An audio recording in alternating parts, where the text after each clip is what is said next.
So kisah kali ni adalah kisah seram yang dialami oleh makcik rakan aku sendiri. So makcik dia ni kita bagi nama dia Aminah lah dalam cerita. So cerita ni pun bermula ketika Aminah ni sedang pulang ke kerja. Ketika itu dia masih berada di ofis. So makcik dia ni adalah seorang pekerja dalam ofis. Pada satu hari, makcik Aminah ni dia ada kerja yang menyebabkan dia ni terpaksa pulang lambat lah. Dia berkata kepada rakannya yang dia akan balik larut malam sikit sebab dia nak siapkan kerja dulu.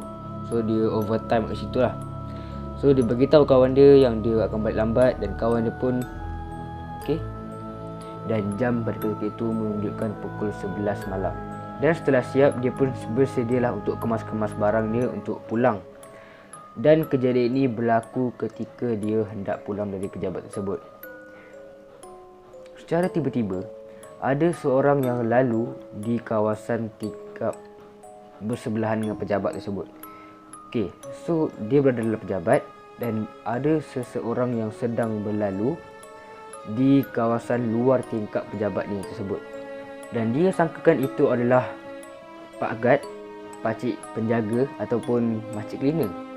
Ataukah makcik cleaner, tak juga. Dan dia mula-mula hiraukanlah pakcik tu lalu lalang kan. Dan semakin lama dia semakin pelik melihat pakcik ni. Sebab apa? Pakcik yang disangkakan Pak Gad tadi lalu di tingkap yang tak ada koridor. So makcik Aminah ni punya pejabat berada di tingkat 3. Yang mana setiap tingkat tu mestilah ada koridor dia kan. Koridor, kemudian ada tangga untuk turun. Dan koridor tu mesti ada dekat muka hadapan blok tu. Dan belakang blok tu tak ada koridor. So bila sebelah tingkap tu je dah terus menghala ke bawah. Dan makcik Aminah ni nampak pakcik yang seolah-olah nampak macam pakcik Gad ni, dia lalu kat kawasan tingkap yang tak ada koridor tersebut. So maknanya apa? Maknanya pakcik ni terapung, dia tak jalan tu. So sebelum terlupa aku beritahu yang sewaktu pakcik ni lalu kali pertama, dia ada menegur tau makcik tu. Makcik Aminah ni dia ada tegur. Akak tak balik ke? Dah malam ni. Lepas tu makcik Aminah ni pun jawab lah, oh tak apa, saya siapkan kerja saya dulu, nanti saya balik. Pada first dia lalu tu, waktu dia bercakap tu, makcik Aminah ni dia masih okey lagi. Dia masih tak overthinking lah. Dia masih ingatkan, okey tu Pak Gad yang lalu untuk jaga di kawasan sini lah, dia sedang meronda. Dan apabila kali kedua, kali ketiga dia lalu, dia dah mula pelik lah. Dia dah mula pelik, kenapa pakcik ni lalu. Dan dia mula perasan sewaktu pakcik tu lalu kali ketiga.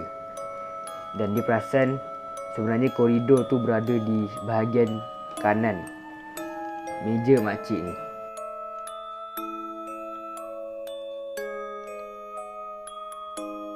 Dan dia bergegas kemas barang lalu kunci pejabatnya dan masuk kereta lalu berjalan pulang.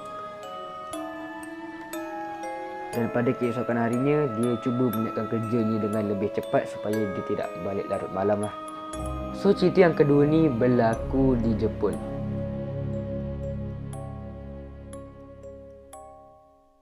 Dekat Jepun ni, dia ada satu tandas ni yang sangat canggih, sangat inovatif lah dalam cerita. Tandas yang aku sebutkan tadi adalah tandas yang agak istimewa, yang mana dalam tandas tersebut dilengkapi dengan alat-alat mengeluarkan suara seperti lagu-lagu.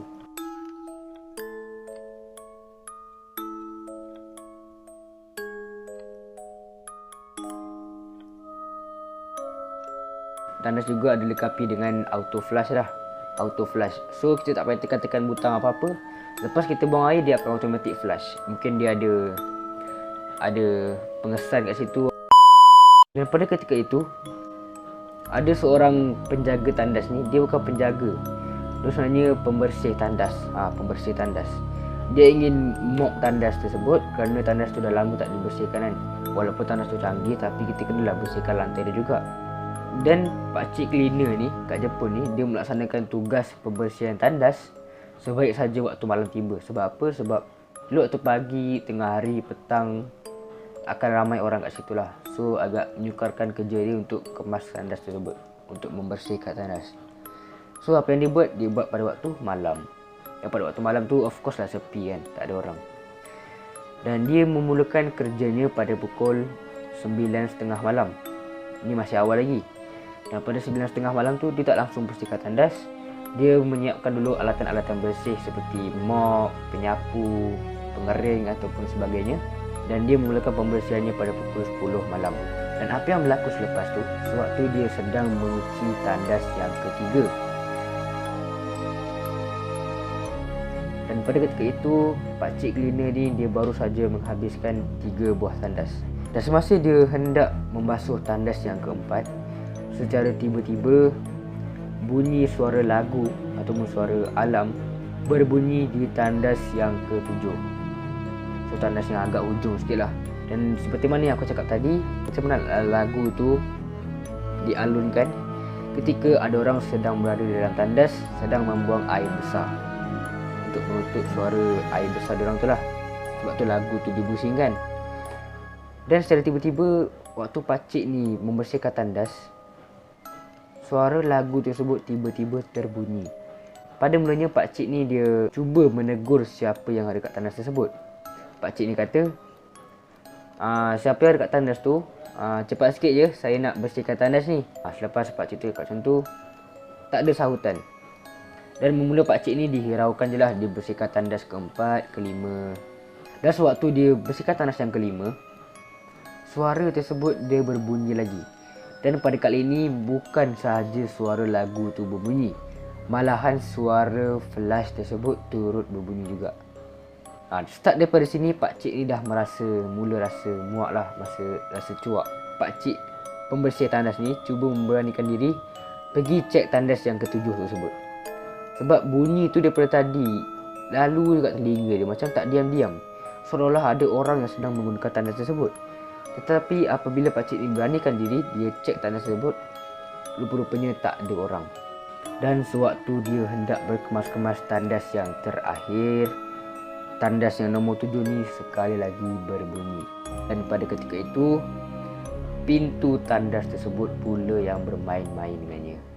Terus pakcik ni dia tak nak cek-cek lagi dah, sebab dia dah tahu dah, dia cek tak ada orang. So dengan beranikan diri, I'm a man, dan dia lalu juga tandas tu. Dan dia bersiap-siap kemas baldi dan dia bersiap-siap untuk pulang. So see you next video. Assalamualaikum.